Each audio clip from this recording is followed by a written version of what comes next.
If you've ever eaten a full meal before going somewhere, not because you were hungry, but just in case, this video is for you. When I first moved to New York and I had a real job for the first time, I had this thing I did often. I'd eat lunch, then before the gym I'd have another meal. Not because I was actually hungry, not because I needed the fuel, just in case. Just in case I got hungry during my workout. Just in case there wasn't enough later. I remember thinking at the time that it was practical. It took me a lot longer to realize it wasn't hunger I was managing. It was anxiety. It took me a long time to understand what that just in case was actually about. Because it wasn't about food. It was about something that runs a lot deeper than food. We talk a lot about food noise in this space. That constant mental pull towards eating, the cravings, the obsession, the wanting, and that's real.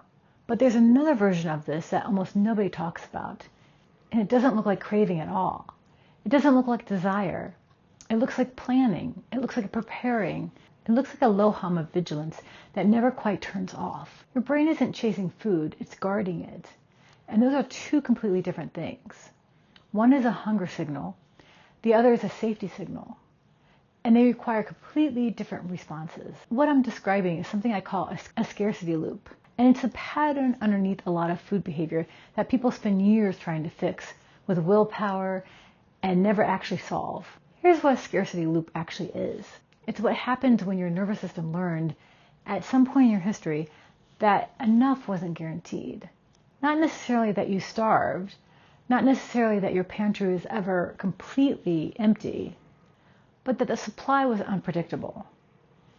My own history with this wasn't dramatic. It wasn't that we never had food. It was more that the signal was inconsistent. Sometimes there wasn't enough. Sometimes food was how love and comfort showed up. And my nervous system never quite got a stable read that enough was a state it could fully trust. And inconsistency is what actually creates this wiring more than outright deprivation does. Because inconsistency teaches your nervous system that you can't predict what's coming. You can't fully exhale. You have to stay ready. And once that pattern gets established, it doesn't stay contained to food. But food is often where it shows up most clearly. Because food is one of the most primal ways our body tracks safety. My mom used to actually guard her food.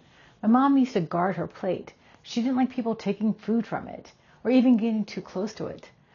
I didn't fully understand that until I got older and started looking at my own pattern. She grew up in a home where there genuinely wasn't always enough. And her nervous system never fully let go of that. The plate guarding wasn't a personality quirk. It was wiring. It was her nervous system still running the program it learned decades earlier in a completely different life. And that's the thing about this kind of wiring. It gets passed down. You might recognize it in yourself and then suddenly see it in a parent or a grandparent and realize it didn't start with you. So what does a scarcity loop actually look like in practice? Because it doesn't always look the way you'd expect. It looks like always knowing what your next meal is before you finish the current one. It looks like packing a little extra food everywhere you go, just in case. It looks like eating before you go somewhere, because what if there's nothing there you can eat? Or not enough? It looks like feeling quietly anxious when the kitchen runs low on something you rely on, even if you could easily get more. It looks like not being fully present with the food in front of you because part of your mind is already 3 meals ahead, tracking, planning, calculating. And importantly, it looks like this even when you're not overeating, even when your relationship with food looks totally normal from the outside. The scarcity loop isn't always loud. Sometimes just this quiet, constant hum of vigilance that you lived with for so long, you stopped noticing it was there. Now here's where this gets particularly relevant.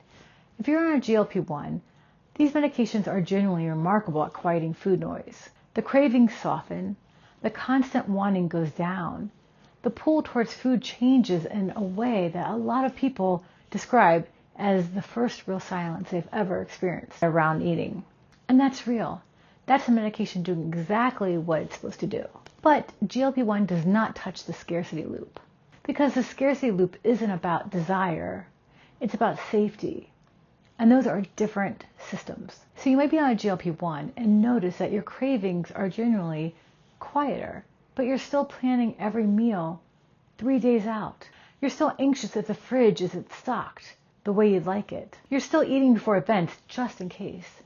You're still talking about food constantly, even though you're not particularly hungry. And that can be confusing, because you expected the medication to fix this too. But it was never going to, because this isn't what GLP-1 addresses. This is something older, something underneath, and it needs a different kind of attention. The reason this is so hard to shift through logic alone is that your nervous system doesn't respond to logic. You can know, fully, intellectually know, that you have plenty of food, that you're not going to go hungry, that just in case eating isn't necessary. And your nervous system will keep running the old program anyway, because it didn't learn this program through logic. It learned it through experience. And it will only update through experience too, through repeated proof that enough is actually safe to trust. That's what I call building proof of enough. It's not about forcing yourself to stop the behaviors. It's about starting to offer your nervous system a different experience, slowly and consistently, until the old program starts to have competition. It might look like leaving a little food on your plate, not to restrict yourself, that there's more where that came from. It might look like noticing the just-in-case urge when it shows up and getting curious about it instead of automatically acting on it. It might look like paying attention to the moments when you feel genuinely settled around food versus when the vigilance kicks in, and asking, what's different about those moments? This isn't quick work, but it starts with naming what's actually happening. Not, I have a weird thing with food. Not, I'm obsessed. But my nervous system learned that enough wasn't guaranteed, and it's still running that program. That reframe matters more than it might seem, because once you can clearly see it, it stops feeling like a character flaw and starts feeling like information. And information is something you can actually work with. That scarcity loop was never really about food. It was about safety. And was your nervous system doing exactly what it was designed to do? Keep you alive, keep you prepared, keep you from being caught off guard. It wasn't broken. It was brilliant, actually, given what it had to work with. And the work now isn't to shame it or override it. It's to teach it something new. If you recognize yourself in any of this, the just-in-case eating, the constant planning, the quiet hum of tracking, drop a comment and tell me. Because I think this is one of the things that a lot of people feel, but almost nobody has a language for. And that's exactly what Beyond Optimal is here for. I'll see you in the next one.